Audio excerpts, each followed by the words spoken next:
This series is quickly becoming one of my favourites on this channel. You know how it works by now. I find some weird or scary animals from the distant past and then we all sit around and say thank you that they're not even around anymore. That sounds fun, doesn't it? Here's 10 more of them. My name is Danny Burke and this is the top 10 extinct animals we shouldn't bring back to life, part 4. Starting off at number 10 now, we have the Epicyon. That name roughly translates to more than dog, and you're about to see exactly why. It lived in North America about 15 million years ago, where it really was the top dog. They grew to about 5 feet in length and weighed up to 300 pounds. They had a massive head as well, even bigger than mine, and very powerful jaws. This resulted in their skull looking more like a lion's than any canine species. This big dog needed to be big because it shared its territory with ancient big cats and bears. Epicyon would have regularly clashed with them for food and territory. Now, scientists think its main prey would have been the Apicamelus, a type of camel that lived in North America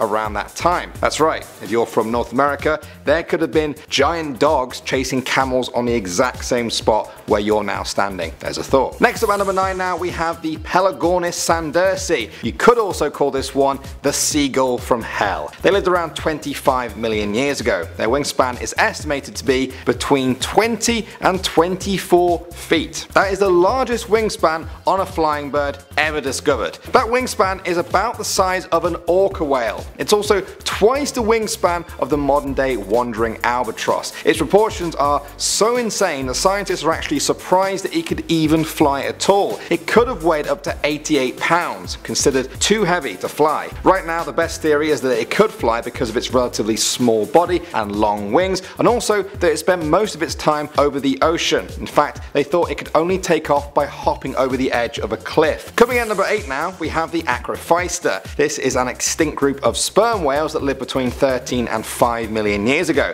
Modern day sperm whales are known for their very large teeth, but they had nothing on the Acrophysta. Unlike modern day sperm whales, they had huge deeply rooted teeth in both their upper and lower jaws. Modern day sperm whales only have that in their lower jaw. It had a short and pointed snout. This, coupled with the robust curved front teeth, suggests that Acrophysta hunted very large prey, using its back teeth for shearing the meat apart. They had big heads, were very strong, and had upwards curved Y-shaped jaws. They were fairly big creatures, thought to have reached up to 14 feet in size, not as big as modern day orcas, about the size of giant dolphins. Strangely enough, a lot of scientific debate that revolves around this creature is about whether or not it had a top lip. I guess it's just going to be one of those big unanswered life questions. Moving on to number 7 now, we have the Anomalocaris. This creature is also known as the abnormal shrimp, which I love. It really is a perfect description. It's thought to be one of the first predators on Earth. That's quite a title to have. It had a large head and a single pair of large compound eyes on stalks that comprised of around 16,000 different lenses. Its mouth was made up of 32 overlapping plates, 4 large and 28 small, that resembled a sort of pineapple ring with the center replaced by a series of serrated prongs. Looking at models of them today, they resemble small shrimps, except they were a lot bigger than that. They could be over 3.3 feet long and had 2 arms over 7 inches long that protruded from their mouth with barb-like spikes coming out. They ate hard sea creatures for breakfast, lunch and dinner. This is presumed because of the robust spines of their appendages. Basically, you wouldn't want one of these things getting their mouth around your leg and say bye to your leg. Next up at number 6 now, we have the Edestus. This shark lived from 400 to 300 million years ago. If you've watched one of our previous videos in this series, you may think it looks a little bit like the Helicoprion, the one with the big sort of circular saw teeth. Well, they actually belong to the same family, but Edestus had more of an arc of teeth on both the roof and floor of its mouth. After its discovery, scientists were baffled as to how it used this teeth formation to catch and eat its prey. For a while, it was thought that it used its teeth like scissors, bringing the top and bottom together to sort of crush and mash its prey into digestible chunks. Now though, the theory has changed. New research by Wayne M. Itano of the University of Colorado suggests that Edestus used its outwardly projecting teeth in a vertical thrashing manner. It literally thrashed its prey to death. Hey, I mean, whatever works. With quick and strong up and down movements, the shark would have slashed and cut up its prey in seconds before ingesting it whole. I think we've all eaten like that once or twice in our life, maybe when we're really hungry, but that is what Edestus did every day. Coming at number 5 now we have the Argovantes. These birds were bloody huge, probably second only in wingspan to the Pelagornis that we talked about at number 9. For me though, these things were even scarier. Imagine vultures but stood taller than adult humans. Yeah, now you're starting to get it. They lived between 9 and 6.8 million years ago and had territories of up to 200 square miles. They would fly these incredible distances looking for food. Now because of its huge size, it's thought that this bird may have actually been unsuited to hunting its own prey and instead lived as a scavenger, taking kills from other carnivores. Just like our giant seagull friends from earlier in the video, scientists have been trying to figure out how this bird was able to fly, as it seems to break the known laws of bird flight, physically speaking. Of course, I'm not saying there are actual laws about birds flying. Skeletal evidence suggests that its breast muscles were not powerful enough for wing flapping for extended periods of time, and that it may have relied on mountain slopes or headwinds to even take off. Moving on to number 4 now, we have the Atacopus. This is an extinct species of arachnids that lived around 390 million years ago. All of you arachnophobes may be glad that it's extinct when you hear about it. It resembled modern day spiders except for the fact that it had a tail.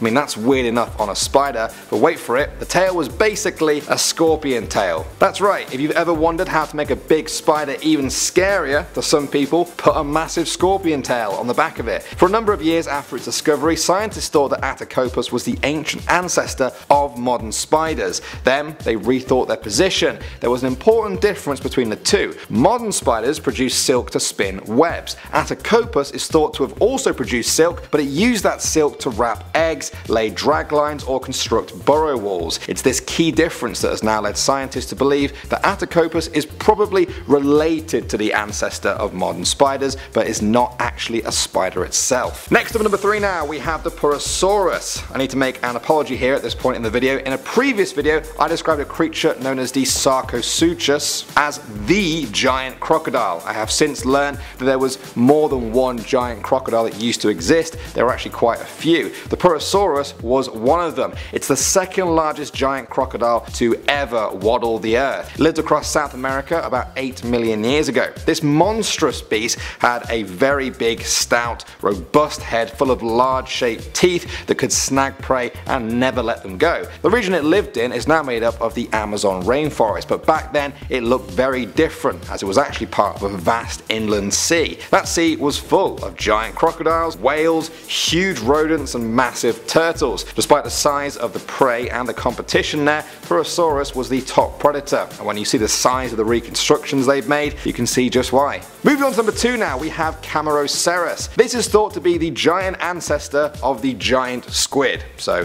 it was pretty giant. It first appeared in the fossil records during the middle of the Ordovician era, around 470 million years ago. It had a huge cone-like shell to protect itself. Of course, as you might expect for an ancestor of this squid, it had big old tentacles for catching its prey. Thought to be between 20 and 30 feet, it was a formidable predator. It's thought they were stalkers, ambushing their prey that moved across the sea floor. You may think it would be difficult to be sneaky with a 20-foot cone on your back, but that was also the reason it had to ambush, as the cone would have made chasing prey too difficult. Some scientists actually think that for the biggest of these creatures, they never even moved. They just sat in the dark at the bottom of the ocean waiting for their next meal to pass by. And finally, number 1 now, we have Megalanis. This creature is essentially the great granddaddy of the Komodo dragon, an impressive sized modern creature, but it had nothing on this ancestor. They weighed over 1,300 pounds. That's more than 10 times the weight of an average human being. They also grew to almost 18 feet long. The Megalanis almost made it to the modern era as well, dying out just 50,000 years ago. If you look at when some of the other creatures on this list went extinct, 50,000 years ago is basically yesterday.